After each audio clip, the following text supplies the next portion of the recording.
Hello, and welcome to the August 18th edition of Success by Association Live. Today's issue is sponsored by Winston-Salem Marriott and Benton Convention Center. We thank them for their continued support of AENC. Today's article is an interview with Jarrell Noel, First Point Management Resources Senior Account Executive, titled Leading Through Crisis. This interview is shared with permission. Jarrell Noel, CAE, discusses the lessons he learned as president of Association Executives of North Carolina during the worst crisis the world has faced in recent memory, the COVID-19 pandemic. Like many people who manage business and nonprofit organizations, Jarrell Noel, CAE, took the scenic route to find the perfect career fit as Executive Director of Cardiovascular Credentialing International, an organization devoted to providing credentialing services for medical professionals specializing in cardiovascular procedures and treatments. CCI is a client of First Point Management Resources in Raleigh, North Carolina. In addition to managing a staff devoted to credentialing, Noel's duties also include working with volunteer leaders who make up CCI's Executive Committee, Board of Trustees, and Board of Advisors, including helping them develop their leadership skills both within CCI and in their own professions. Noel has also been hard at work cultivating his own abilities as a leader. Little did he know as he became president-elect of Association Executives of North Carolina, or AENC, in 2020, and then president in 2021, that his leadership would be put to the test in a big way. Noel was born in Florence, Alabama, right up the highway from Muscle Shoals, known as the hit recording capital of the world. After earning a Bachelor of Science degree from the University of Alabama in 1997, Noel made his way to Raleigh in search of opportunities. After 3 years and feeling restless in a job he was in, he signed on with a local staffing agency which sent him to Olson Management Group, now First Point Management Resources, to fill a temporary assignment. After I met some of the people there, I figured it would be a nice change of environment and would give me some good experience for other jobs elsewhere, he said. It took me a little while to figure out what an association management company was, but thanks to association professionals such as Jenny Dupas and the late Dave Field, I was able to make the connection quickly. Noel's temporary job became permanent, and his search for a great career ended right there. He has spent the last 2 decades honing his talents as an association executive through his job and his involvement with AENC. He happened to be elected president of AENC just months after the world had come to a screeching halt in middle of the COVID-19 pandemic. AENC is a professional society of individuals who manage business and trade associations headquartered in North Carolina. A wide swath of the organization's membership is made up of hospitality professionals, hotel and conference facility executives, destination marketers, and convention and visitors bureau managers, a sector that was economically devastated by COVID-19. AENC, which hosts a myriad of conferences, trade shows, and events, held virtual meetups but did not gather in person for 16 months, except for a golf tournament in September 2020. Noel describes the lessons he learned as a leader during a global pandemic. Question: what led you to the association management profession, and why is it a good career for you? Answer: as I mentioned before, my entry into association management was totally by chance. I didn't see it as career. For my first 2 to 3 years, I kept my resume ready as I felt there was something else out there. It wasn't until I became the membership director of the American Society of Echocardiography that I felt this is something I can see myself doing for the long run. It was a great association with a great staff team. ASE's executive director, Robin Wiegerick, and the ASE leadership had a lot of confidence in me and allowed me to grow and realize the things I liked about this work: people and passion for your profession. In 2008, I made the decision to leave ASE and take a position with another First Point client, Cardiovascular Credentialing International, or CCI. The attraction to CCI was their connection to ASE as they provided certification exams to a portion of the ASE membership. I quickly learned that the credentialing world was much different. CCI's executive director, Aaron White, played a huge role in me making that transition. Sort of like the leadership at ASE, he pushed and entrusted me with major responsibilities.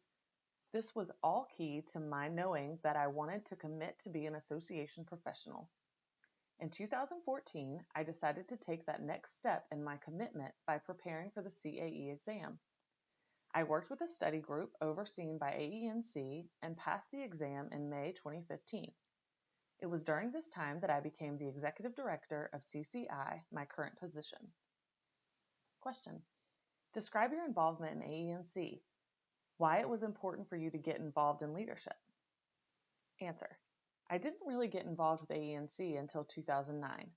First Point decided to exhibit at the AENC trade show. At the time, First Point's previous general manager, Dave Field, was on the AENC board, and he was key to getting more staff engaged with AENC. In 2010, AENC President Tina Gordon reached out to me and asked me to serve as vice chair of the annual trade show. This was AENC's biggest event, and it gave me the wonderful opportunity to interact with a number of AENC members, and most importantly, the wonderful staff, which at the time was led by Jim Thompson and Jovita Mask. Volunteering on committees and being able to interact with and learn from other association professionals outside my organization was a big part of my professional growth.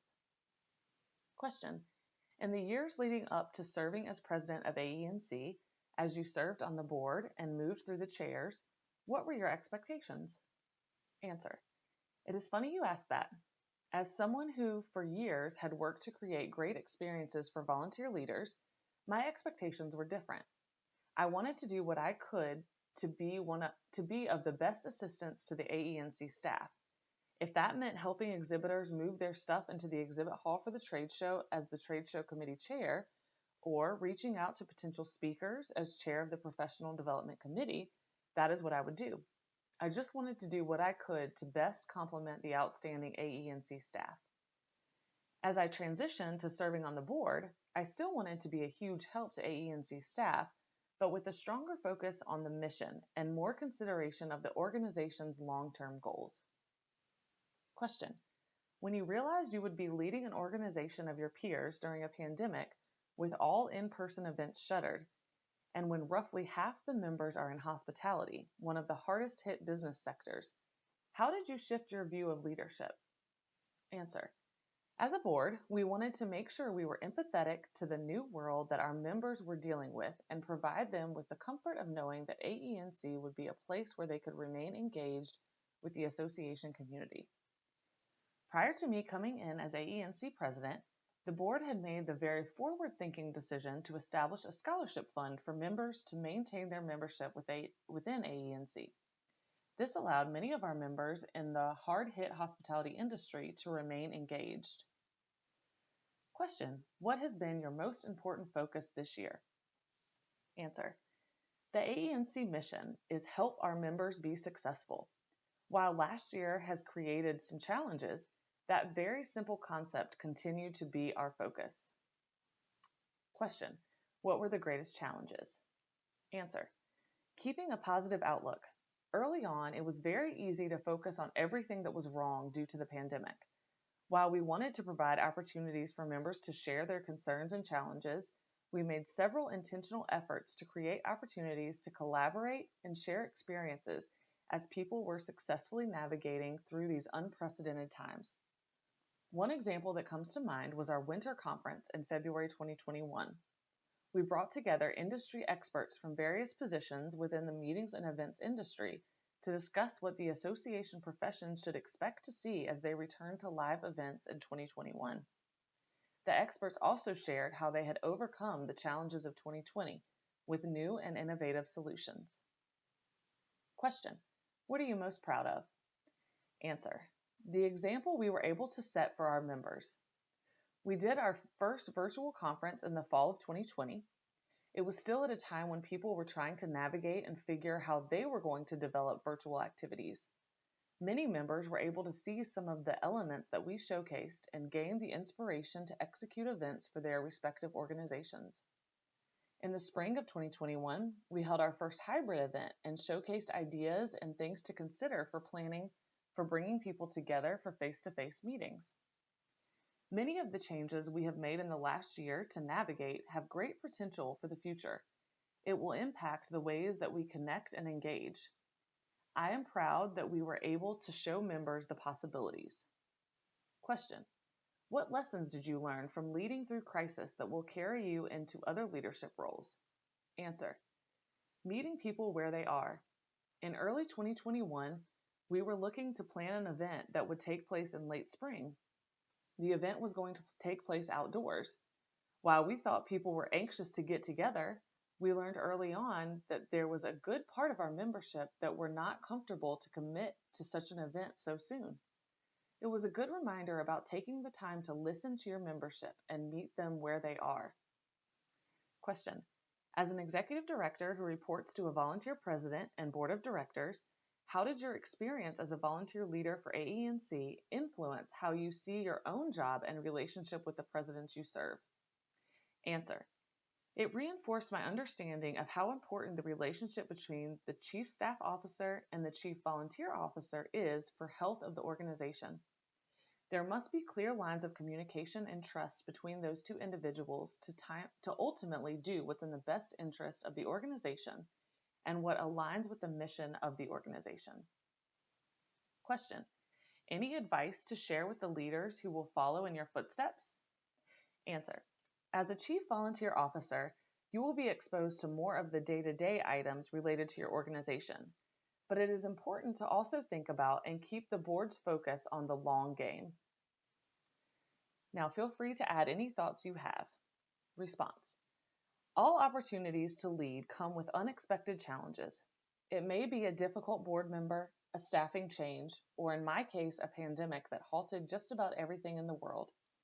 Effective leaders are open to looking at such events as opportunities to improve through implementing new ideas.